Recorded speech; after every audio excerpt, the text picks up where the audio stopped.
Welcome to Mental Health Dumpster Fire. My name is Courtney Lawver, licensed clinical social worker. And I'm Jess Miller, art therapist. We are two therapists with opinions on various topics, and we are here to share them with you. You can follow us online. I am Lawver Listens on Instagram and Facebook. And I am the Artsy Brain on Instagram and Facebook. Alrighty. How you doing? I'm okay. It's our first podcast episode. This is exciting and very new. I've never done a podcast before. Me neither. I listen to a lot of podcasts though, So yeah, I mean, we're basically just gonna find various topics from the internet or pop culture or whatever's going on in the world and talk about them casually. Even though we're experts, we're just gonna bring them to the everyday person instead of trying to sound like we're lecturing at a college. yeah, we're gonna be real with you. Also, this podcast is not a replacement for therapy. If you need therapy, you should seek out an individual therapist, family therapist, whatever you need. We're not here to give you advice or treat you. We're just here to share our opinions on things. Yes, this is purely for educational purposes, not therapeutic. Maybe one day we could talk about how to find a therapist. That might be some good topics to kind of go over. We sure can. But we are not providing therapy. Yes. As this is our first episode, I don't think we have any like housekeeping needs, right? So I think we're good to go. We can jump right into it. Okay. I mean, I thought it would be interesting just to interview each other on like what we do and Okay. what we like and things like that. So I thought of some questions that people might not think to ask. That's a good idea. Questions you might not think to ask a therapist, kind of. Okay, so my first question is, when a client comes into your office, what is your go-to like first question? Ooh. I feel like one of my favorite things to ask is, what have you been doing today? Because I see mostly kids and mostly like middle schooler and high schoolers, and especially this time of year where it's the end of the school year, right? So they're like doing crazy stuff like going on field trips and field day and testing. It's just like, what'd you do today? Like a low stakes kind of question. I'm not immediately asking them to dump their trauma on me or anything like that, but just like, what'd you do today? Yeah. Did you go to school? Okay. How'd that go? I feel like I think too much about what I'm going to say, but I usually end up with what's new. Yeah. Because I want to hear what happened during the week, but then I want to see if it's been different. I'll say what's going on, but like with a weird kind of like, what's going on? Yeah. Just to give a little levity, right? Like we're doing therapy, but also like we don't have to be super serious about it at the same time. Yeah, I do tend to, there's some, maybe this is wrong, but sometimes when I have teenagers that like are coming to see me and things are always really heavy for them, I always start off with like a, how's it going? Yeah, like I need to have the humor in there because otherwise, oh my God, yes. like, yeah. Do you have a dark sense of humor as a therapist? I do. Yeah. I think that comes with the territory, honestly. We hear about a lot of people's deep, dark trauma. And so we have to have a little bit of deep, dark humor with it. Oh my gosh. I have a lot of clients like with anxiety. Anxiety is just like, I think everyone's got it. So that's like the number one thing to deal with, right? But a lot of people will say something and I relate to it and I'm just like, same dude. Oh yeah. I think they appreciate it. They appreciate that like someone else feels that way and someone that's like their therapist feels that way too. It helps them feel a little more normal. But at the same time, I'm like, ooh, like let's not use that too much. Maybe stop saying same so much, but Yeah. Yeah, I definitely. But honestly, yeah. sometimes same. It's true. Like people come with like relatable problems. It's like, yeah, a lot of people feel like that. When people come to me with body image issues, I'm like, if you ever figure that out, won't you tell me and let me know? Because I could use that. Yeah, let's do this together. Yeah. How did you get into art therapy? Woo. Let's let's do the long story short version. I went to undergrad and got my degree in education. Student taught for maybe half a semester. Decided I didn't want to do that. Didn't like teaching. But I loved working at a school and I love working with kids. So I was like, I guess I'll just do assistant teaching for a while. So I was an assistant teacher and a substitute teacher, kind of bounced around different classrooms, just trying to figure out like what I liked. And I got into working with like young adults with different disabilities, like developmental delays and things like that. Really, really liked that. And I worked in classrooms like that for like 6 years, I think, something like that. Just like kind of stayed there because it was familiar and I knew what I was doing. But I definitely wanted to do more. I felt like I wanted to do something else. I wanted to do more of like mental wellness, helping people, more than educating people. I am still like a huge education type person. I love psychoeducation. Love telling people how their brains work, especially teenagers. But I just decided I need to do something else. And I just got on the University of Louisville's master's program page where they just have everything listed out. And I saw art therapy was on there. And I was like, that's really cool. I like art. And therapy is kind of what I'm going for, so let's do it. I applied, didn't think I was going to get in. I didn't really like, it was kind of like that self-defeating, like, I'm not going to try really hard because I don't think I'm going to get in. And then I got in and was like, oh, actually, they think you can do this. And then I got there and I took like the first day of my classes. I was like, this is what I'm supposed to do. This is exactly what I want to do. It makes sense to me. I'm surrounded by people who like think the same way as me, but also think a little bit differently. And that's really cool. And we all have the same goals of helping people. So just from day one of those classes, I was just like, yes, I was supposed to do this. And it took me like, a long time. There were a lot of people in my graduate program were like younger than me. They were right out of undergrad, honestly. And I was over here like 30 when I started. So that was a little different, but at the same time, I think it was really, really cool that I got to see kind of like all these different perspectives around a population that I like to work with. And then I found one that worked for me. Are you an artist as well? Yeah, I am an artist. I kind of went on and off trying to do it professionally for a while. Did not like the pressure of having to make art to make money. So that didn't pan out for me, but I still paint a lot and draw a lot. I've gotten into crochet, all kinds of stuff like that. I like to keep my hands busy for sure. What's your favorite part of being a therapist?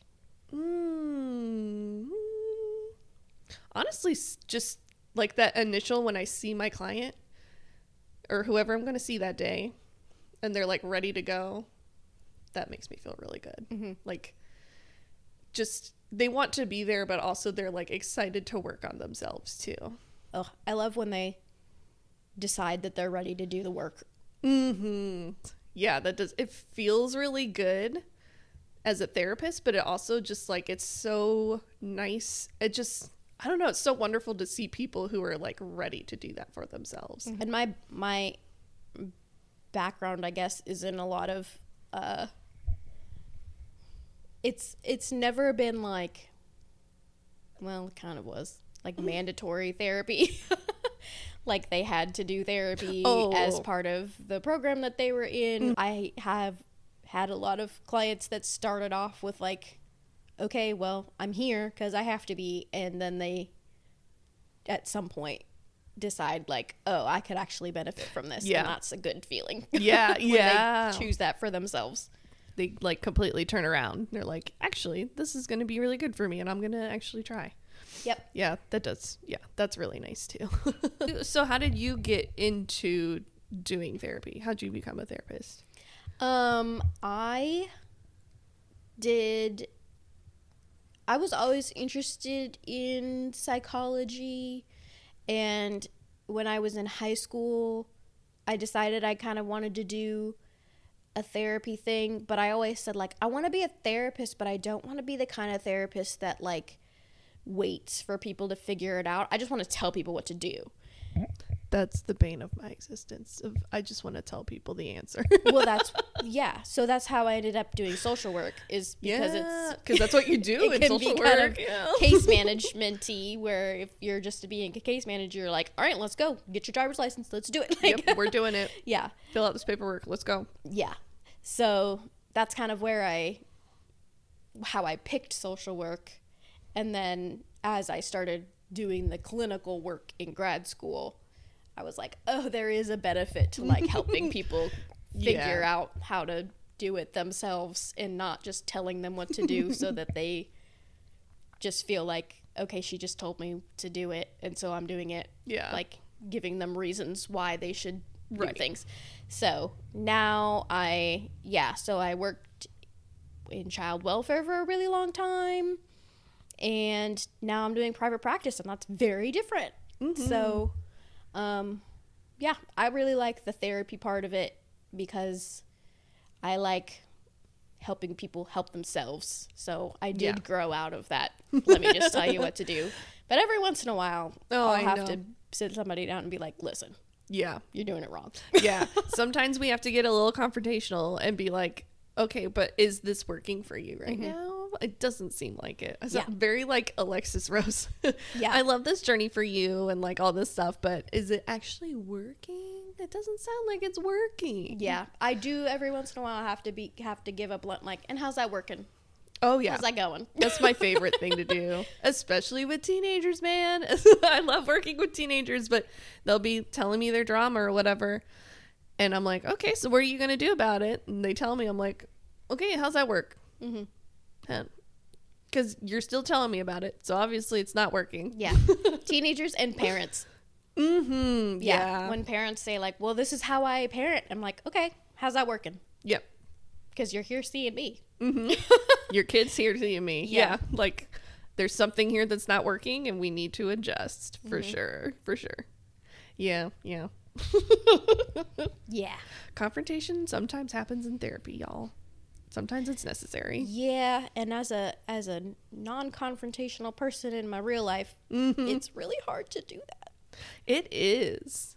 I feel like a little more confident doing it in sessions with clients. Like I do know what I'm doing. And like I feel like this is going to be good for you to for me to kind of like confront you on this thing that you're basically refusing to address. But then, yeah, in my real life, I'm like, I want someone else to decide for me. I want someone to do everything else for me. That decision fatigue is so hard because I basically sit around and decide everything all day long. Yeah. And then I get home, I'm like, no. Yeah. Literally could not care less what I eat for dinner. Just pick for me, please. Don't care. Don't care. And if someone's mad at me or whatever, I'm just like, noted, I guess. Talk to you later. No energy for that. Yeah. I'm not Yeah. going to argue with you because I don't have that energy right now. Oh, I thought of another question. Okay. TV shows or movies that inform your therapy practice. Okay. The Good Place. Okay. I got really into existential psychology and philosophy when I was when I like that gap year, the gap 7 years between between when I was thinking of being a teacher and when I was thinking about becoming a therapist. I got really into that kind of stuff, and I think that show came out right before I started grad school, maybe something like that. So then that kind of like was a lens or like a perspective that I went into grad school to become a therapist with that, and I still really enjoy it. And I think that's why I like working with teenagers so much too, is because they're all in that existential angst phase of life. And so yeah, like I've definitely recommended it to clients, like when they're kind of in that like existential circle where they can't get out of it, they're spiraling. I'm like, you should watch The Good Place. Okay. Yeah. You should watch The Good Place. Have you seen The Good Place? I have. Yes, it's really good. I love it. Yeah. It's so good. So many good plot twists.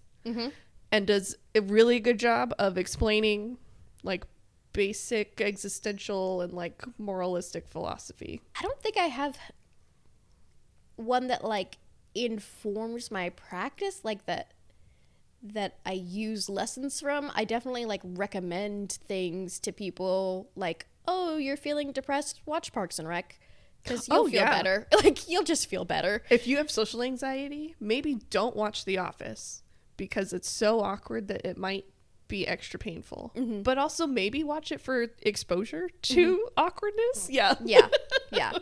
But I do love The Office, and I love Schitt's Creek. Yes. And oh so my God. if there's anything that comes up, or especially if a client also likes those shows, then I can be like, okay, remember when this happened? Because that's like this. Yeah. Yeah, I do like to do that, but I don't know. I haven't like brought up like anything that the client hasn't already seen and tried to work it in that way. It's always either been they've told me that they like something that I've also seen, or it's just a recommendation of I've been having panic attacks. Okay, you should watch Parks and Rec. Yeah, you should go watch something chill and relax. Sometimes I haven't done this yet, but I've definitely recommended to friends who are like, I don't know, drama's happening or like they're super anxious, and I'm like, you need to just go watch like an old Disney Channel original movie or like TV show or like Or Bluey. Although Bluey makes me sob. And so if I want to have a good, I know, if I need a good cry, I'll watch Bluey. But like a very like Bear in the Big Blue House. Oh yeah. Like if someone just needs to calm down, I'm like, just watch Bear in the Big Blue House or like Blue's Clues. Because the way they talk is just like so soothing, and you're like, oh, I don't have to like think really. I just have to watch. Like watch a kid's show every now and then when you need to just chill. Yeah. A very wholesome kid show. Some of them are a little crazy, like a little wild, but it's still nice to calm down with something like that. Since you work with kids and teens, do you feel up to date on the current culture, or are you drowning and lost when they bring things up? I think I mean, I kind of am a cartoony looking person.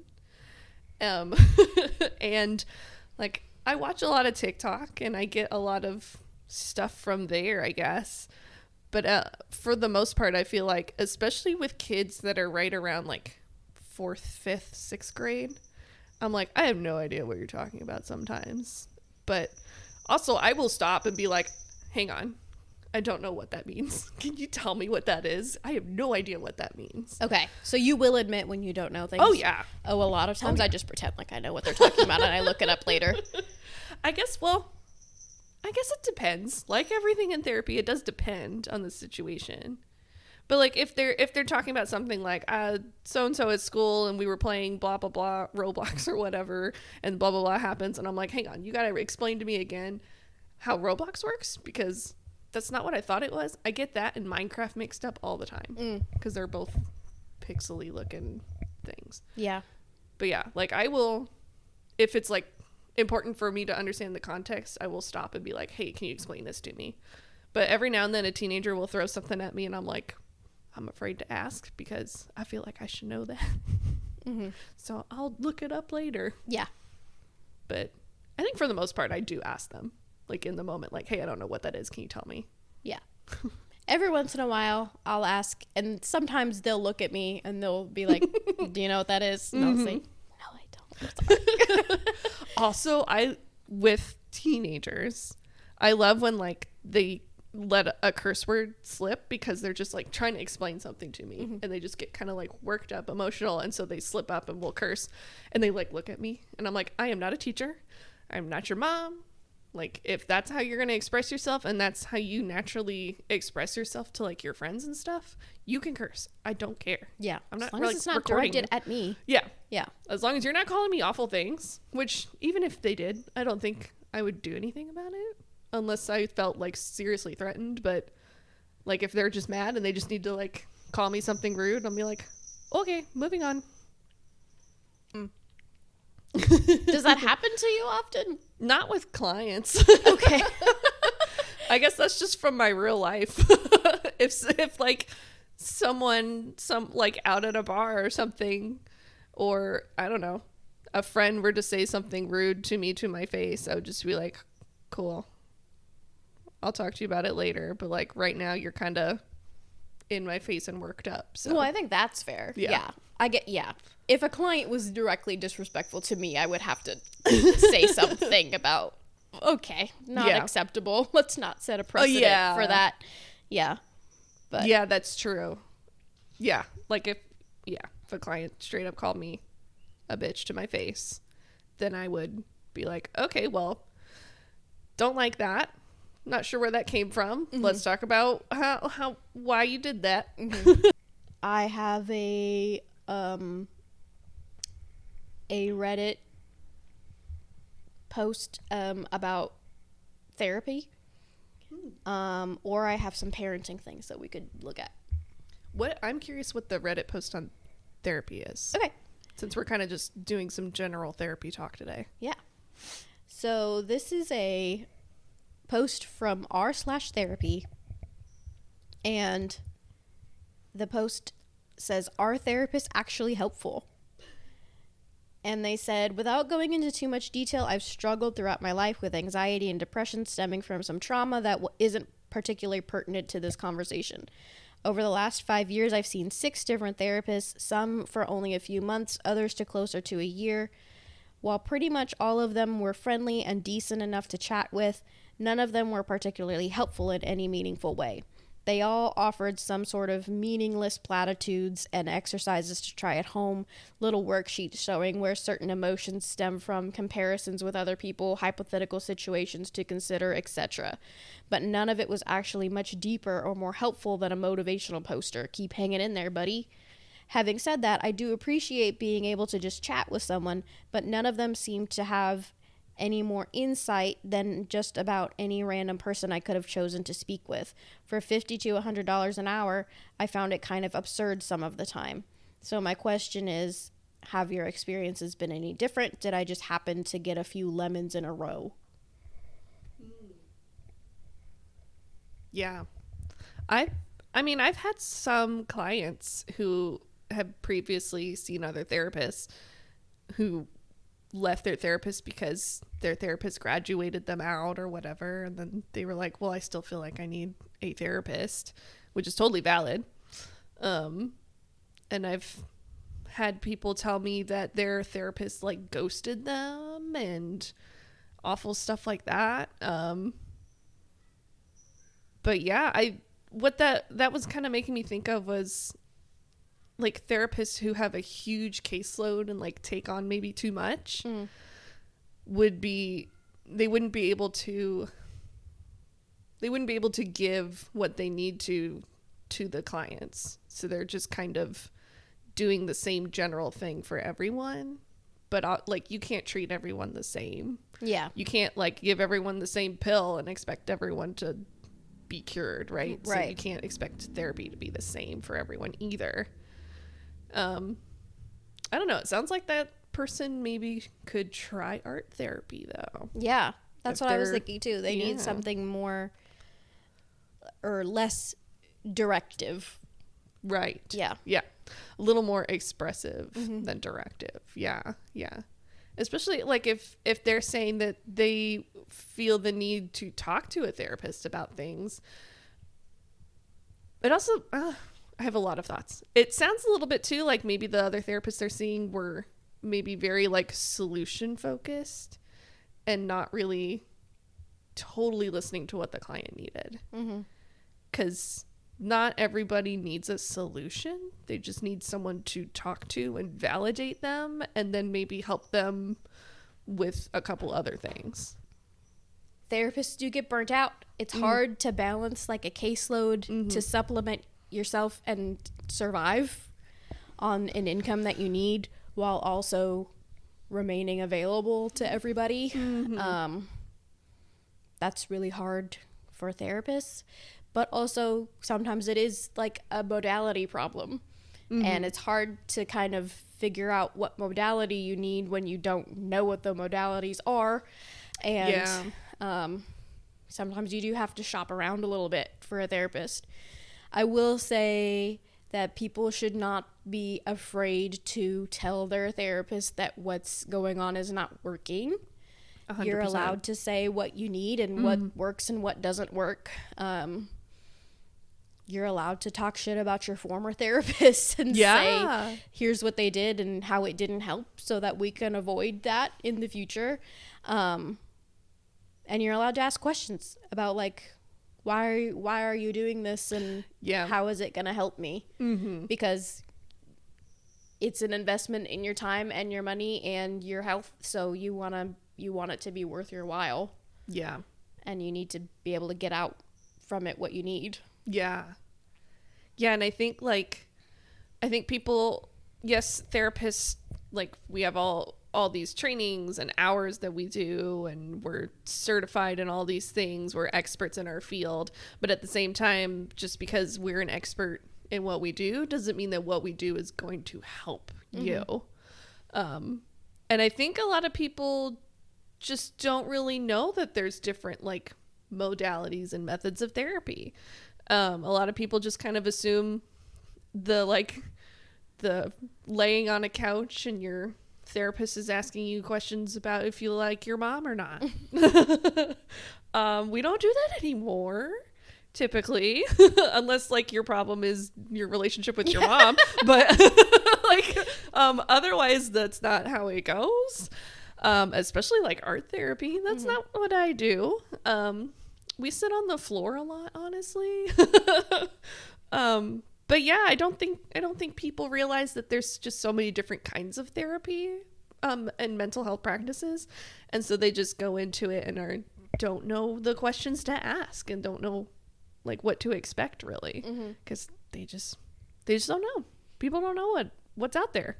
Yeah, I know that can be rough. It's hard to find the right therapist, and it can get really discouraging when you're telling people the same things.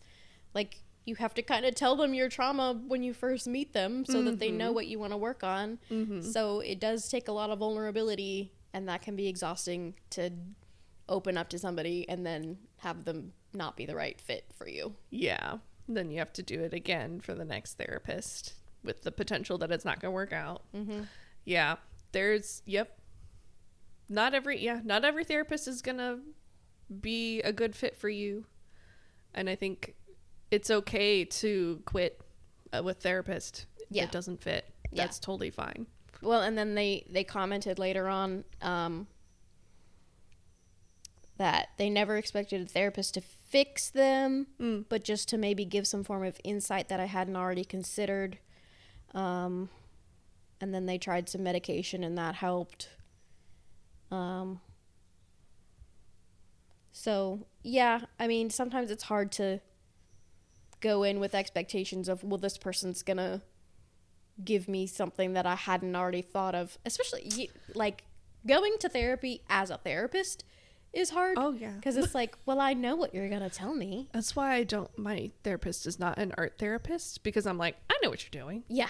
But tough. Yeah, I feel like therapists are probably like the most stubborn, resistant clients because we're going to be like, I know it's not logical. I know it's not right. Yeah. But this is what my brain is doing, so fix it. I have done everything that I know to do, and it's not working. Yeah. That would be really, I think I would be, if my therapist was an art therapist, I would know what they're doing immediately and then be like, I'm not doing that. Yeah. I tried it, didn't work. Yeah.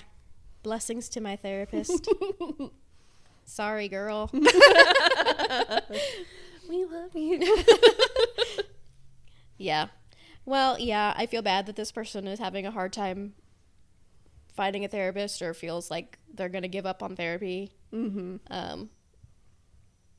I know a lot of people who gave up on therapy because they were just like, well, I tried it and it didn't work. Yeah, they're not alone in that struggle at all. There's a lot of people that are in that same boat. Yeah. So it's not like something's wrong with them. It's just they're not compatible, right? Like they're just not finding the therapist that's a good fit for them right now. And it's just going to take time, unfortunately. Yep.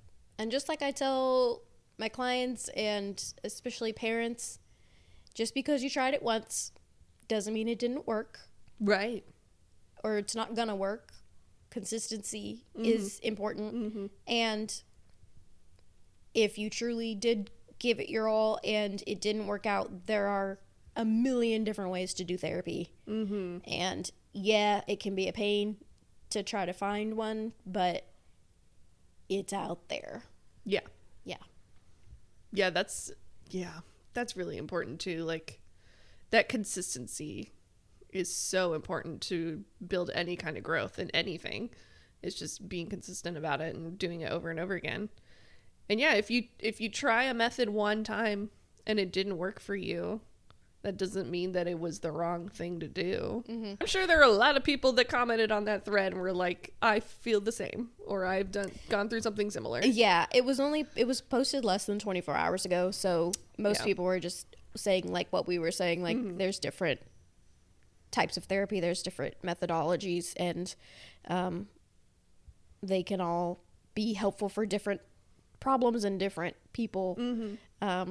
So it's just the idea of getting the right person, and sometimes you can figure that out from like the initial phone call to set up the first appointment, and sometimes it takes like a couple months and then you're like, yeah, it's not working. But I will always tell people to advocate for themselves, and we will not get offended if what you are experiencing is not working for you, because how am I supposed to know if it's not working unless you tell me it's not working? Right. And if it's really not working, then we as therapists want you to find a better fit. We don't want to hold you back. Yeah. So tell us if it's not working. Let us know. And yeah, especially like you were saying with clients who come in and we're like, okay, tell me everything you didn't like about therapy before, so that I know that you didn't like it or it didn't work, whatever, then we won't do it. Yeah. Or maybe we'll do it, but just a different way that works better for you.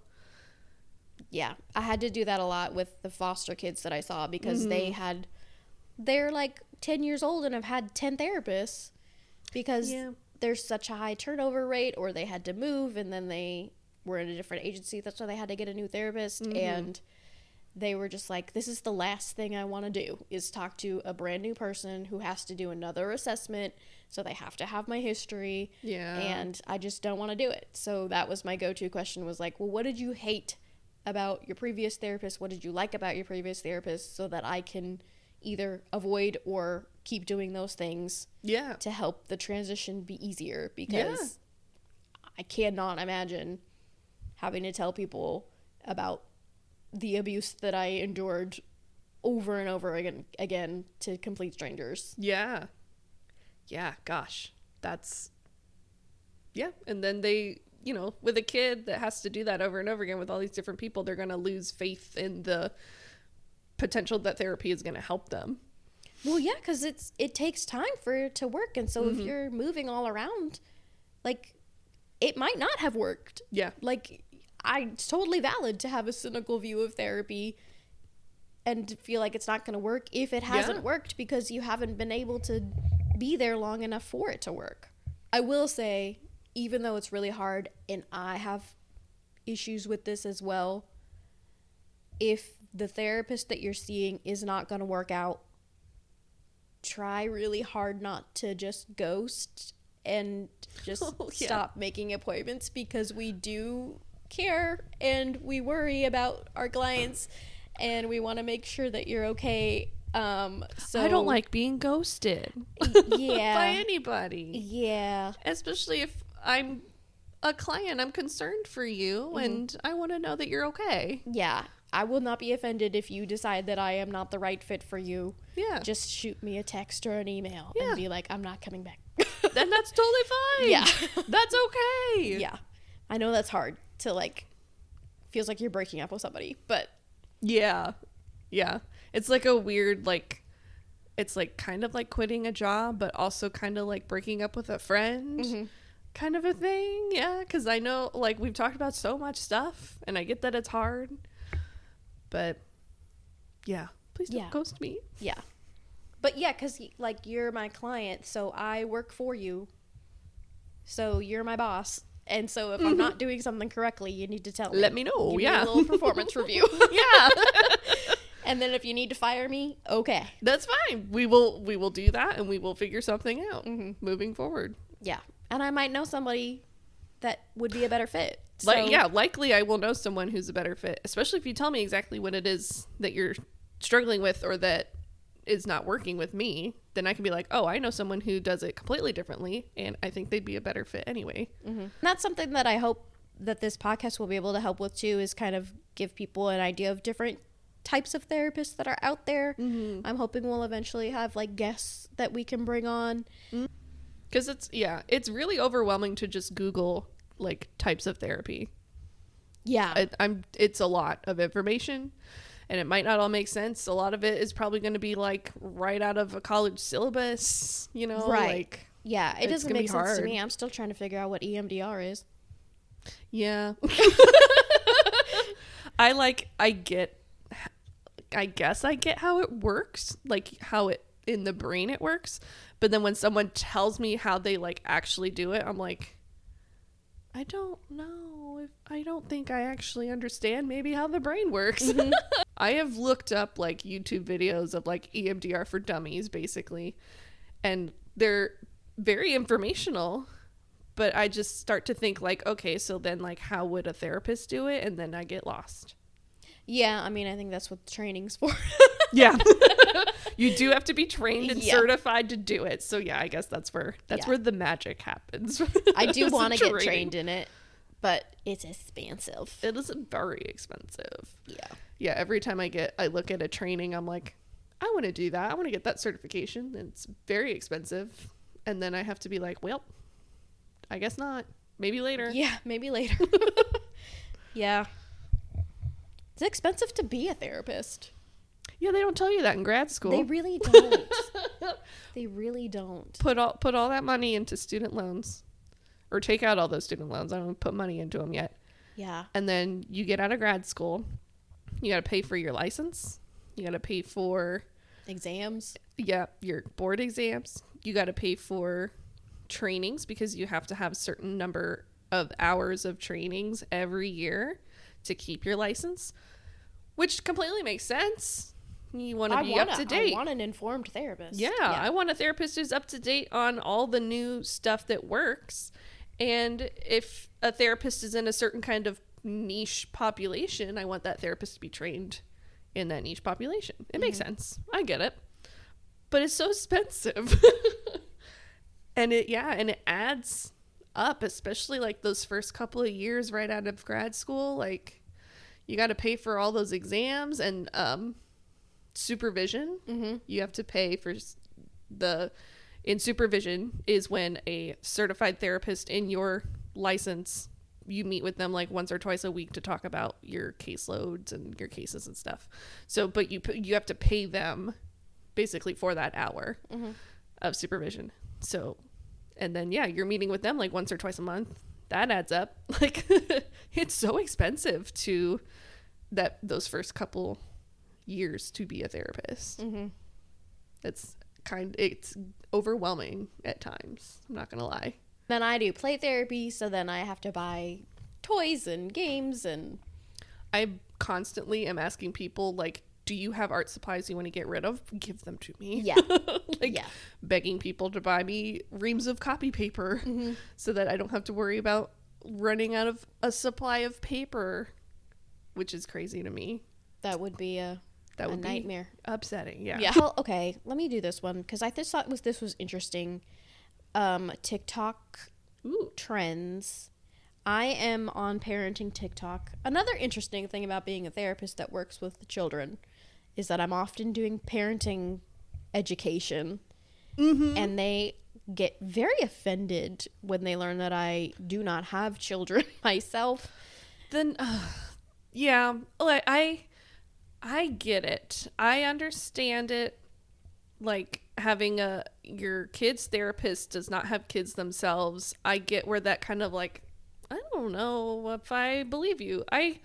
I get that, like, where parents are coming from, but that doesn't mean that I, like, agree either, though.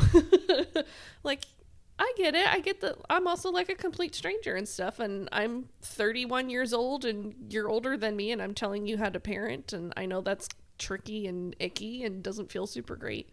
But sometimes parents will react so strongly when they learn that I'm not a parent myself and that I'm 31, that it's just kind of like, okay, let's talk about it, because I don't want this to become an issue. Yeah. Well, then I'm also never telling somebody how to parent. I'm just giving you different tools, and you can choose to use them or not. Yeah. And I always ask too, I'm like, especially at the intake, right, when you're first meeting the parents, I'm like, would you be interested if, like, I find some resources, or I think of some things that pop up that I think would be good for you to know, just like some educational stuff, whatever, if I send it your way or if I tell you about it. And most parents say yes. But then, yeah, I don't know, some parents just have, like, a real strong reaction to me giving you a resource. I think it frustrates me more than anything, only because I know that therapy will work better for their kid if they're doing things at home. Yes, 100%. I only see you for 45 minutes once a week max. Most people are every other week. And you could be reinforcing these things at home, but then when I suggest something and you immediately go, well, that won't work. Yeah. Okay, well, I tried. Yeah. And then it's going to come back on me because your kid's not getting better. Yeah. And then it's hard to explain to a parent why it's going to work if they kind of already have this attitude of, you're not even a parent and you don't really know how to do parenting. And I'm not going to pretend that I do. Right. No. I have learned a lot about parenting. I have seen things that work and don't work through my clients and through my experience, but I will never understand what it means to have a child in my home 24/7 and to have a stressful day and then to come home and have to parent. Like, I don't have that experience. And I am totally empathetic to the fact that parents are stressed out and tired, and that the hardest thing to do is to have a stressful day at work and then come home and be like, okay, I'm wired and I am triggered, and now I have to try to remember these new skills that somebody told me that I need to do. Otherwise, my kid's not going to get better. And like, again, you don't have to. Like, I'm not going to force you to. I'm not going to call CPS if you don't do gentle parenting. Right. Like, I'm not. But it's just the idea of, like, not even wanting to talk about it or give it a chance that frustrates me. Yeah. Because I need backup, and I need your kid to have consistency, because I know that's going to help them. And I can't just play with your kid for 45 minutes a week and they're going to figure it all out and become adults. Right. That's not real. Yeah. That's not how it works at all. Yeah. When you're, as a therapist treating a child, it's not just a therapist treating a child. It's a therapist treating the entire family system involved. Yeah, everybody. Everyone's involved in that kid's life. And so the therapist needs to know what's going on at the very least. I saw a TikTok recently, and it was about, she was calling herself a silky mom. And Silky, like S-I-L-K? Yeah, and I didn't know what that was. I have no idea. And so that led me down a rabbit hole of various types of moms. Interesting. From TikTok. So the first one on this article is a crunchy mom. That's like a hippie mama, right? Yeah. Okay, that's so how I grew up. It says like has a great recipe for granola. Churns her own butter, infuses it with herbs from her garden, and gifts it to you in a jar she found at a flea market. This sounds like me. I'm not a mom, but this just sounds like me as a person.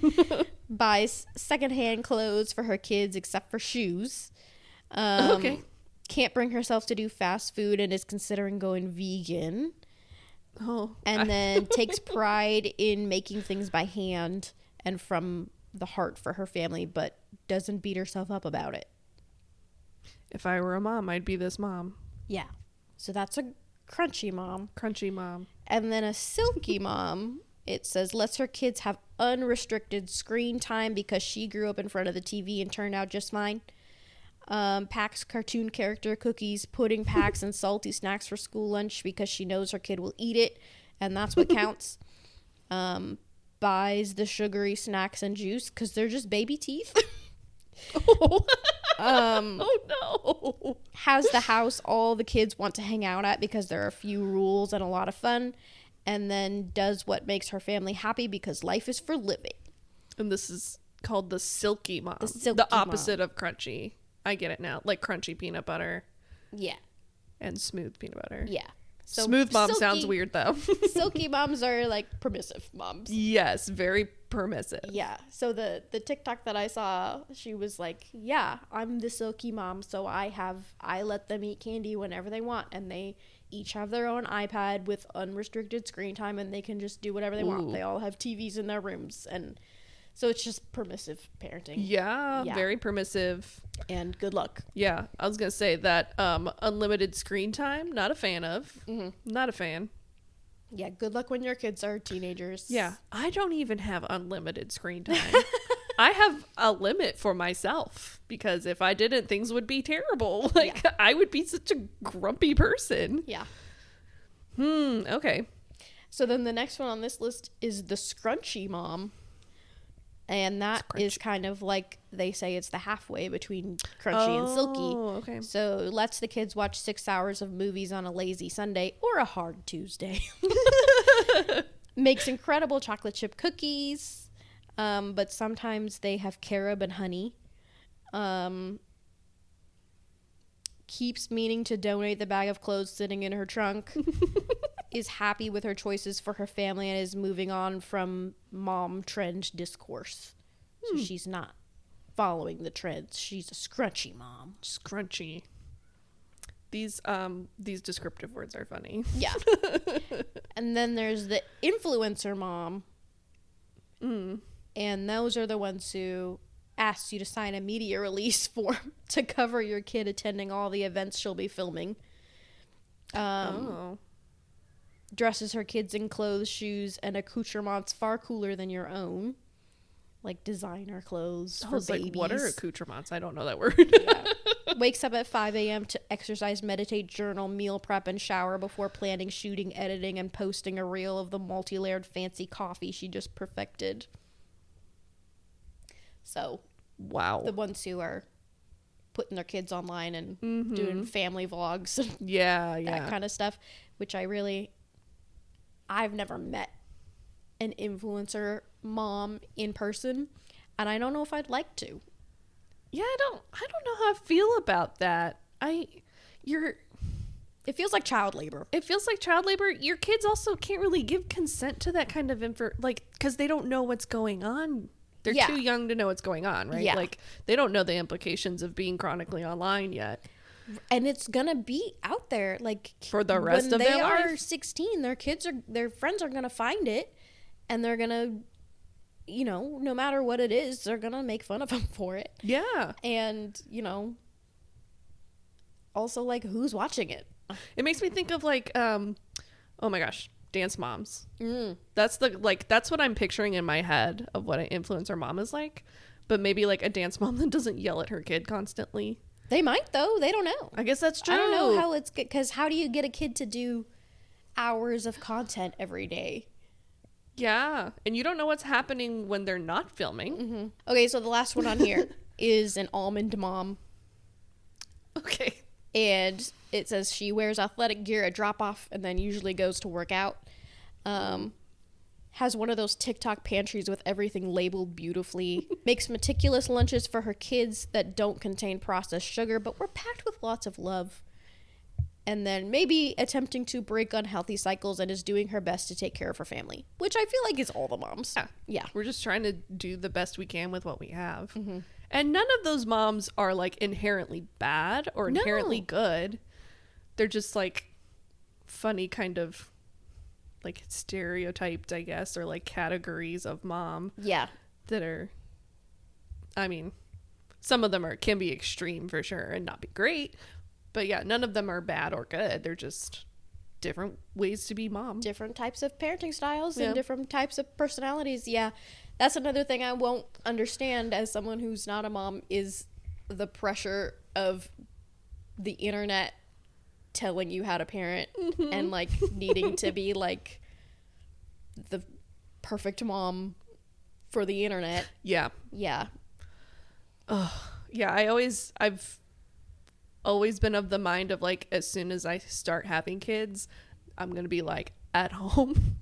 I'm not going to work. I'm just going to be at home. I'm going to focus on the kids because I think that's all my brain could handle. I don't think it could handle anything else. I think that's fair. Just, I don't know. Especially like being a therapist and then being a mom. Like I don't think I could do listening- both. I think if I had kids that were all school age and I was a therapist, I would have to be a therapist for adults. Mm-hmm. And like when my kids are teenagers, then I could be like a therapist for little kids. Yeah.